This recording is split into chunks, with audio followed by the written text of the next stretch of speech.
स्वागत है। आज हम 11 नवंबर 2025 की मधुबन मुरली पर उसके कुछ खास पॉइंट्स पर बात करेंगे। ये मुरली है आत्मा की शुद्धि मतलब स्व पहचान की यात्रा के बारे में, और इसमें परमपिता का गाइडेंस मिलता है। सबसे दिलचस्प बात ये लगती है कि खुशी में रहने और वो जो माया की चुनौतियां हैं उन पर जीत पाने के लिए खुद को आत्मा समझना मतलब आत्माभिमानी बनना सबसे ज़रूरी है। पर इसी में सबसे ज़्यादा मेहनत भी है। तो चलिए आज इसी पर थोड़ी गहराई से बात करते हैं। हाँ, बिल्कुल। और ये देखना बड़ा इंटरेस्टिंग है कि ये स्रोत, आत्मा, परमात्मा जिन्हें बाबा कहा गया है यहाँ, और माया मतलब जो जीवन के संघर्ष हैं, इनके बीच का जो रिश्ता है उसे कैसे सामने रखता है और फिर वापस पवित्रता और सुख की स्थिति में जाने का रास्ता भी दिखाता है। ये जो पारंपरिक भक्ति मार्ग है ना, उससे काफी अलग है। मतलब ज्ञान पर आधारित एक बहुत ही यूनिक पर्सपेक्टिव है। और हम इस पर बात करेंगे कि ये आत्मा अभिमानी होने पर इतना जोर क्यों है ना?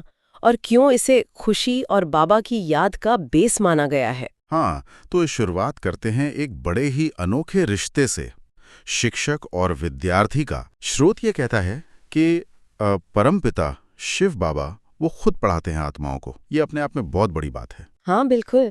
निराकार होते हुए भी, और पढ़ाने के लिए वो एक साकार माध्यम लेते हैं। जिसे वो भाग्यशाली रथ कहते हैं, ब्रह्मा का। हाँ, तो ये कोई आम स्कूल यूनिवर्सिटी नहीं हुई फिर। नहीं, बिल्कुल नहीं। इसे एक तरह की गॉडली यूनिवर्सिटी समझ सकते हैं हम।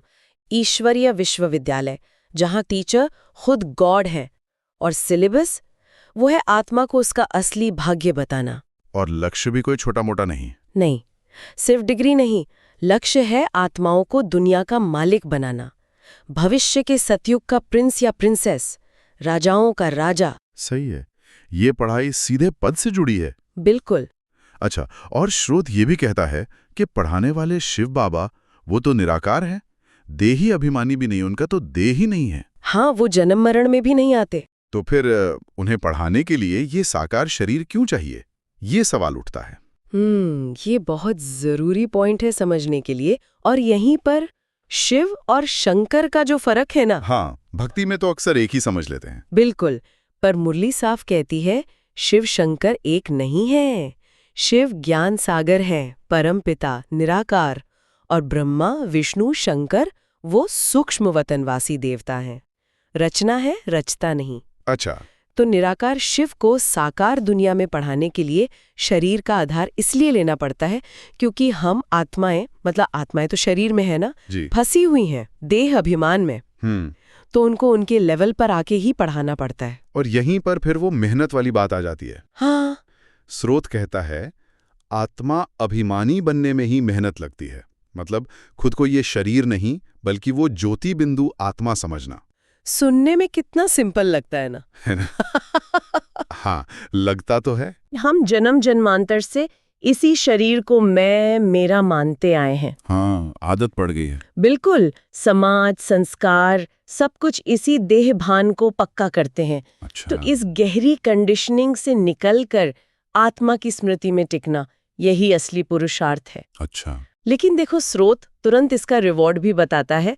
लेकिन इसी से खुशी का पारा चढ़ता है, मीठा बावा याद आता है। मतलब सीधा कनेक्शन है। हाँ, बिल्कुल सीधा कनेक्शन। आत्मिक स्थिति, अंदर की खुशी और परमात्मा से कनेक्शन।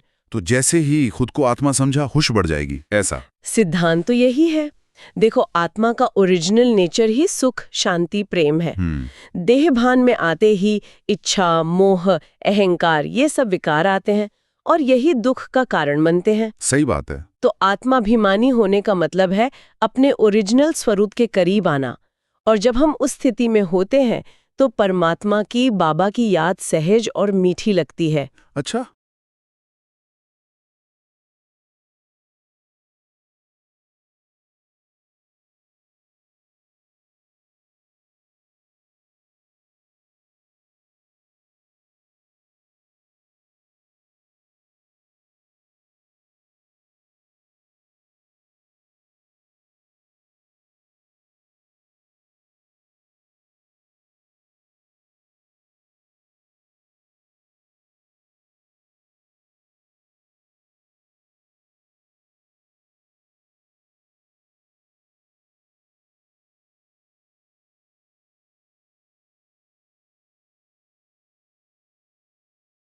स्रोत में आता है ना, तुम दिल से बाबा बाबा कहो तो खुशी में रोमांच खड़े हो जाएंगे।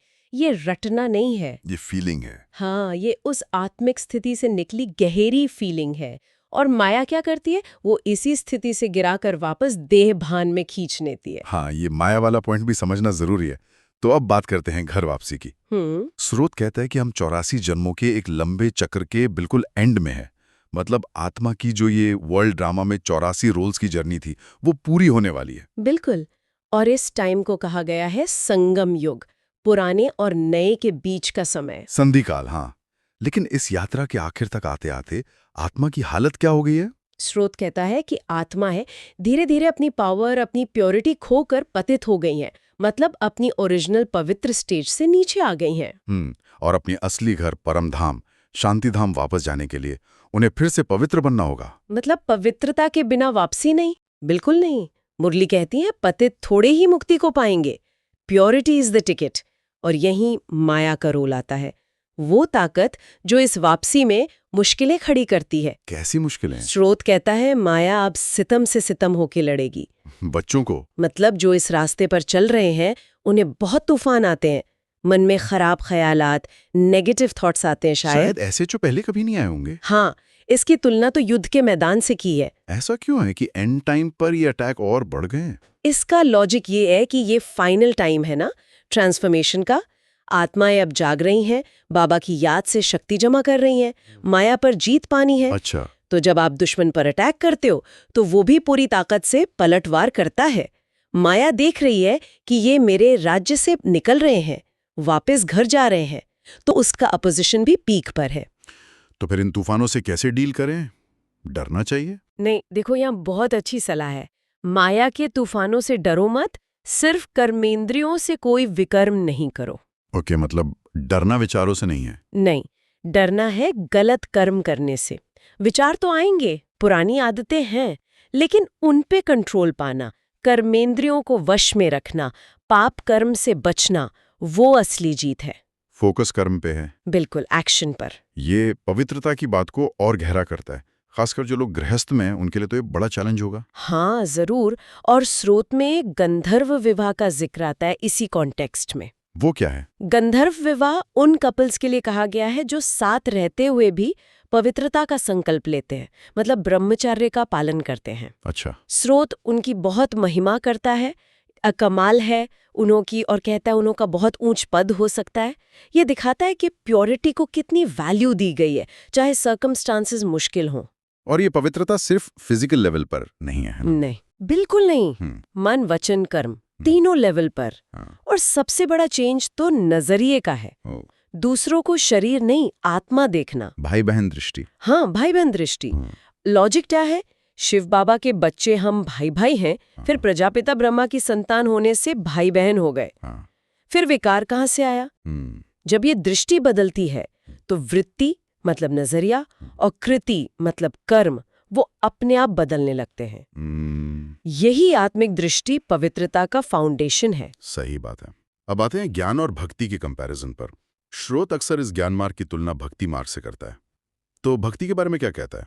देखिए, बताया गया है कि भक्ति भी शुरू में सतो प्रधान थी, सात्विक, प्योर डिवोशन। अच्छा। लेकिन टाइम के साथ वो सतो से रजो प्रधान बनी। मतलब उसमें जुनून, कर्मकांड, दिखावा ये सब बढ़ गया। और आखिर में कलयुग के एंड तक आते आते तमो प्रधान हो गई, यानी अज्ञान, अंधविश्वास और जड़ पूजा, मिट्टी पत्थर तत्व, इनकी पूजा हावी हो गई। इसे अंधश्रद्धा का है। हाँ, अंधश्रद्धा। कोई उदाहरण भी है इसका? हाँ, गंगा स्नान का उदाहरण दिया है। लोग सोचते हैं गंगा में नहाने से पाप धुल जाएंगे, आत्मा पवित्र हो जाएगी। ये तो कॉमन मान्यता है। हाँ, लेकिन स्रोत तर्क देता है कि आत्मा तो नॉन फिजिकल है, उसे फिजिकल पानी कैसे साफ करेगा? शरीर साफ हो सकता है पानी से, आत्मा नहीं। तो आत्मा की सफाई कैसे होगी? आत्मा की शुद्धि होती है ज्ञान और योग से। अच्छा, ज्ञान और योग से। तो ये ज्ञान मार्ग अलग कैसे हुआ? ज्ञान सागर की बात भी है। ज्ञान सागर यानी ज्ञान का ओशन, ये शिव बाबा को कहा गया है। उनके ज्ञान की तुलना में भक्ति के कर्मकांड या भौतिक साधन बहुत छोटे हैं। मुरली कहती है ज्ञान सागर से अगर एक लोटा ज्ञान भी मिल जाए ये सिर्फ इतनी सी बात समझ आ जाए कि शिव बाबा को याद करो तो विकर्म विनाश होंगे, तो ये भक्ति के कर्म कांडों के मुकाबले शायद चुल्लू भर पानी जैसा लगे, पर ये ज्ञान का पानी है। इसकी एक बूंद भी आत्मा को बदलने की शक्ति रखती है। तो ये अंदर की समझ और डायरेक्ट कनेक्शन पर बेस्ड है, बाहर के रिचुअल्स पर नहीं। बिल्कुल, it's about inner understanding and connection. स्रोत में मनुष्य सृष्टि के एक उल्टे झाड़ का भी जिक्र है, वो क्या है? हाँ, वो एक गहरा सिंबल है। देखो, नॉर्मली पेड़ का बीज नीचे होता है और टहनियां ऊपर जाती हैं। सही। लेकिन ये जो आध्यात्मिक सृष्टि रूपी झाड़ है, इसका बीज यानी क्रिएटर परमपिता परमात्मा, वो ऊपर है परम धाम में, और बाकी सारी आत्माएं, धर्म, कल्चर वो नीचे की तरफ फैलते हैं टाइम के साथ। अच्छा, उल्टा झाड़। हाँ, ये दिखाता है कि सोर्स एक है ऊपर और बाकी सब उसकी रचना है जो टाइम के साथ नीचे उतरती है, मतलब सतो प्रधान से तमो प्रधान बनती है। इसे भारत के ओरिजिनल धर्म से भी जोड़ा है क्या? हाँ, बिल्कुल। स्रोत कहता है कि इस ड्रामा की शुरुआत में भारत का मूल धर्म था आदि सनातन देवी देवता धर्म, जब इंसान देवताओं जैसे थे, सतो प्रधान। लेकिन धीरे धीरे चक्र में नीचे आते आते आत्माएं वो देव पदवी और वो धर्म वो सब भूल गईं। अच्छा। आज लोग खुद को हिंदू या और धर्मों का कहते हैं, पर अपना ओरिजिनल देवी देवता धर्म भूल गए हैं। कोई कहता भी है कि मैं आदि सनातन देवी देवता धर्म का हूं, तो उसे ये नहीं पता कि ये कब और किसने स्थापन किया। शास्त्रों के बारे में भी कुछ कहा गया है। हाँ, शास्त्रों पर भी टिप्पणी है इस संदर्भ में कि उनमें जो जानकारी है, खासकर कल्प की आयु लाखों वर्ष बता दी। हाँ, बहुत लंबी बताई है। हाँ, और देवताओं के राज्य का टाइम सतयुग से भी बहुत पहले बता दिया। उसे बहुत कंफ्यूजिंग और भ्रामक बताया है। इसे सच छिप गया है, लोग अपनी असली हिस्ट्री, अपनी पहचान भूल गए हैं। इसी को अज्ञान अंधेरा कहा है। हाँ, अज्ञान अंधेरा या घोर अंधियारा। ये डबल अंधेरा है, एक तो अपने असली धर्म और स्वरूप का ज्ञान, दूसरा क्रिएटर और क्रिएशन के आदि मध्य अंत का सही ज्ञान न होना। ज्ञान सागर शिव बाबा जब इस संगम युग पर आते हैं, तभी ये अज्ञान मिटाकर सच बताते हैं।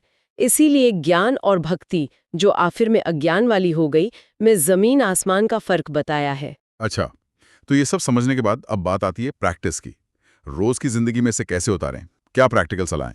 कई सीधी सादी बातें हैं। सबसे जरूरी है लगातार याद, जिसे बड़े सहज रूप में कहा है, बाबा बाबा करते रहो। मतलब सिर्फ बोलना नहीं, सिर्फ रटना नहीं, ये परमात्मा से एक लविंग कांस्टेंट कनेक्शन बनाए रखने की प्रैक्टिस है। दूसरा है ज्ञान चिंतन, विचार सागर मंथन, सोचना, मनन करना। हाँ, रोज जो ज्ञान सुनते हैं उस पर गहराई से सोचना, उसके मतलब को समझना। कोई बाहरी मदद भी बताइए जैसे? हाँ, कुछ हेल्पिंग टूल्स भी हैं, जैसे बैज लगाना।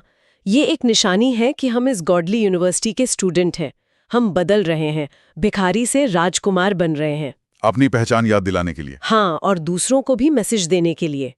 इसी तरह इस ज्ञान को दूसरों से शेयर करना, भाषण करना, या वो जो चित्र है ना सृष्टि चक्र के, परमात्मा के परिचय के, उन्हें घर घर में रखना, ताकि औरों को भी ये सच पता चले। और इन सब का अल्टीमेट गोल क्या है? गोल बिल्कुल क्लियर है। भविष्य का जो गोल्डन एज है सतयुग, उसमें ऊंचा स्टेटस पाना, लक्ष्मी नारायण या राधे कृष्ण जैसे प्रिंस प्रिंसेस बनना। मुरली में कृष्ण का जिक्र ज्यादा आता है, ऐसा क्यों? हाँ, ये इंटरेस्टिंग पॉइंट है। कृष्ण का जिक्र ज्यादा प्यार से होता है। क्यों? क्योंकि वो भविष्य के पहले प्रिंस बनते हैं, वारिस। अच्छा। हालांकि मुरली कहती है, नियम से तो पहले राधे का नाम आना चाहिए, क्योंकि सतयुग में माताओं की महिमा ज्यादा है, पहले लक्ष्मी फिर नारायण। लेकिन दुनिया में बेटे पर, वारिस पर ज्यादा प्यार दिखाते हैं ना। लेकिन इन सब गोल्स और प्रैक्टिस के सेंटर में घूम फिरकर वही बात आती है, आत्मा अभिमानी बनने की मेहनत। एग्जैक्टली। स्रोत बार बार हमें उसी फाउंडेशनल प्रैक्टिस पर लाता है। चाहे खुशी चाहिए, बाबा को याद करना है, पवित्र बनना है, या ऊंचा पद पाना है, सबका बेस वही आत्मिक स्थिति है। वरदान में भी शायद इसी की बात है। बिल्कुल। 11 तारीख का वरदान है, शुभ चिंतन द्वारा ज्ञान सागर में समाने वाले अतीन्द्रिय सुख के अनुभवी भव। इसका मतलब क्या हुआ? मतलब जैसे मछली पानी के बिना नहीं रह सकती, वैसे ही बाबा की याद जो ज्ञान का सागर है और शुभ चिंतन में ऐसे खो जाओ, ऐसे समा जाओ कि दुनियावी सुखों से परे एक डिवाइन, नॉन फिजिकल, अतीन्द्रिय सुख का अनुभव हो। ये बहुत ऊंची स्टेज है।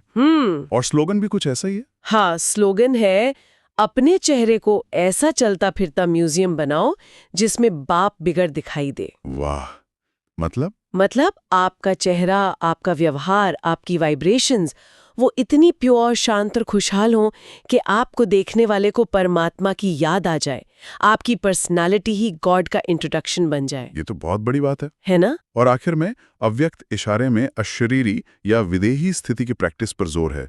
ये क्या है? ये प्रैक्टिस का एसेंस है। अशरीरी, मैं शरीर नहीं हूँ, विदेही, इस शरीर में रहते हुए भी इसके बंधनों से डिटैच्ड। ओके। अव्यक्त इशारा कहता है कि खुद को शरीर का मालिक समझकर चलाने वाला अवतार समझो। अवतार। हाँ, और कर्म करते हुए भी मैंने किया या मैं करता हूँ, ये जो कर्तापन का भाव है, ईगो है, इससे भी फ्री हो जाओ। इस संकल्प को भी बाबा को दे दो। ऐसा करने से कर्मों का बोझ नहीं बनेगा, बंधन नहीं बनेगा और देह में रहते हुए भी देह से परे लाइट फील होगा। ये आत्मा अभिमानी स्थिति का क्लाइमैक्स है, समझो। तो अगर हम आज की सारी बात को समेटें तो मेन टेक अवे क्या है? खुद को शरीर नहीं आत्मा समझना। हाँ, परमपिता परमात्मा बाबा को प्यार से याद करना। बिल्कुल। लाइफ में जो माया के तूफान आते हैं, नेगेटिविटी, चैलेंज, उनके बीच अपनी पवित्रता बनाए रखना, गलत कर्मों से बचना बहुत जरूरी। और सबसे इंपॉर्टेंट, ये जो स्पेशल टाइम है, संगम युग, इसे अपने ट्रांसफॉर्मेशन और अपना खोया हुआ डिवाइन राइट, विश्व की बादशाही, उसे वापस पाने का गोल्डन चांस समझना। हाँ, बिल्कुल। जैसा धारणा सार में भी है, तूफानों से डरो मत, विकर्म मत करो और आत्मा अभिमानी बनने की मेहनत करो। ये सुनने में बहुत पावरफुल लगता है। हाँ, और इसका गहरा मतलब ये है कि स्रोत हमें सिर्फ सुपरफिशियल चेंज नहीं, बल्कि कॉन्शियसनेस के टोटल ट्रांसफॉर्मेशन के लिए इंस्पायर कर रहा है। ये हमें सिर्फ ग्रॉस बॉडी कॉन्शियसनेस से नहीं, बल्कि मैं करता हूं कि सटल ईगो से भी ऊपर उठने का चैलेंज देता है। सही बात है। ये सोचने पर मजबूर करता है कि इस शरीर को यूज करते हुए भी इससे डिटैच्ड होकर एक आत्मा, या स्रोत के शब्दों में कहें तो एक अवतार की तरह जीने का असल मतलब क्या है, खासकर तब जब लाइफ में इतने इंटेंस इंटरनल और एक्सटर्नल चैलेंज चल रहे हों। अगर हम इस नजरिए को अपना लें तो ये हमारे रोज के जीवन को, हमारे रिश्तों को, हमारी मुश्किलों को देखने का नजरिया कैसे बदल सकता है? ये एक बहुत बड़ा सवाल है। हाँ, ये एक ऐसा सवाल है जिस पर हम सब सोच सकते हैं, मनन कर सकते हैं। द्वारा निरंतर अपनी स्थिति को ऊंचा बनाने की प्रेरणा, सब कुछ आज बाबा ने हमें दिया है। अगर आज की मुरली से आपको कोई विशेष प्रेरणा या स्वमान का अनुभव मिला हो तो उसे अपने जीवन में धारण करें और दूसरों को भी प्रेरित करें। अपने विचार या अनुभव कमेंट में साझा करें ताकि अन्य आत्माओं को भी शक्ति मिले। याद रखें, हर शुभ संकल्प ही विश्व कल्याण की सेवा है। ओम शांति। ओम शांति।